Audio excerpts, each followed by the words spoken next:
Potential energy. देखिए potential energy term काफी broad है, इसको बहुत तरह से सीखेंगे। अभी तो फिलहाल हम इसको डिफाइन करते हैं, आप डेफिनेशन लिख लें।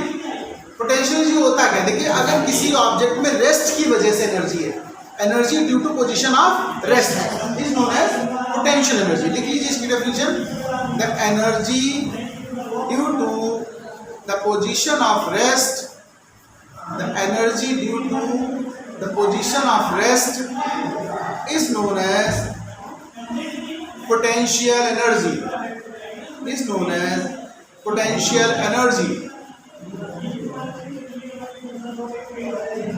एग्जाम्पल लिख लो, energy stored in stressed spring. देखो स्प्रिंग को अगर खींच के रोक लिया हमने तो उसमें एनर्जी स्टोर हो जाती है, वो पोटेंशियल होती है। एनर्जी स्टोर्ड इन स्ट्रेच्ड, स्ट्रेच करके भी बनाएंगे, स्ट्रेच्ड स्प्रिंग। एक और एग्जांपल लिख दो, देखो आपने धनुष में एक प्रत्यंचा सुना होगा, धागा होता है, उसका ऐसे रोक रखा होगा आपने, उसको हम बोलते हैं बो स्ट्रिंग। क्या बोलते हैं? बो स्ट्रिंग। तो अगला एग्जांपल लिख दो, एनर्जी स्टोर्ड इन बो स्ट्रिंग, एनर्जी स्टोर्ड इन बो स्ट्रिंग। और एक एग्जांपल, डैम में जब वाटर स्टोर हो जाता है, डैम में देखा, डैम बना करके हम वाटर रोक लेते हैं, तो वो वाटर जब रुका हुआ होता है उसमें भी एनर्जी होती है, उसको हम बोलते हैं पोटेंशियल एनर्जी। लेकिन आप जब उसका गेट खोल दीजिए तो एकदम वाटर फॉल करता है नीचे की तरफ, तो नीचे टरबाइन लगा दीजिए तो टरबाइन रोटेट करेगा कि नहीं करेगा, बताओ। तो यानी ये जो पोटेंशियल एनर्जी थी वाटर की, जब नीचे गिरा तो काइनेटिक बन गई और टरबाइन रोटेट होने लगा, उससे इलेक्ट्रिसिटी जनरेट होती है। वो भी एग्जाम्पल लिख दो, energy stored in water, energy stored in water in dam, in dam of river, in dam of river. ये कुछ एग्जाम्पल्स मैंने बताया। टाइप्स लिख दो जरा इनके, टाइप्स लिख दो पोटेंशियल एनर्जी के। First gravitational potential energy, second electrical potential energy, और third elastic potential energy. Main 3 types हैं, ग्रेविटेशनल, इलेक्ट्रिकल और इलास्टिक। अब हम ग्रेविटेशनल पोटेंशियल एनर्जी के लिए फार्मूला बना रहे हैं, जरा देख लीजिए आप लोग।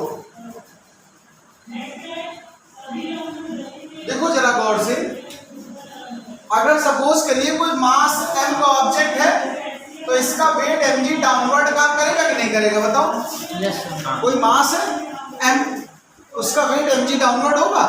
अगर इस मास को हम ग्राउंड लेवल से उठा करके एक किसी और लेवल पे जो हाइट h पर है, हाई लेवल पे ले जाकर रखना चाहते हैं, तो हमें इस mg के अगेंस्ट वर्क या फोर्स करना पड़ेगा कि नहीं, बताओ। हम लोग किसके अगेंस्ट फोर्स लगाएंगे? mg के अगेंस्ट, यानी फोर्स की वैल्यू mg हो जाएगी। तो यहां से यहां तक हम शिफ्ट कर रहे हैं या डिस्प्लेस कर रहे हैं वर्टिकली, तो जो वर्क डन होगा, देखो वर्क डन होता है वैसे फोर्स इनटू डिस्प्लेसमेंट। यहाँ हम फोर्स mg के अगेंस्ट ले जा रहे हैं इसको, तो फोर्स हो गया हमारा mg और डिस्प्लेसमेंट हो गया h। तो फार्मूला क्या बना? mgh। और यही work stored in form of potential energy. This work stored in form of potential energy.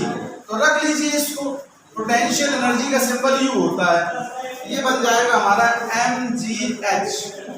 U is equal to, कहीं P लिख देते हैं, तो इसको आप नोट कर लीजिए जरा।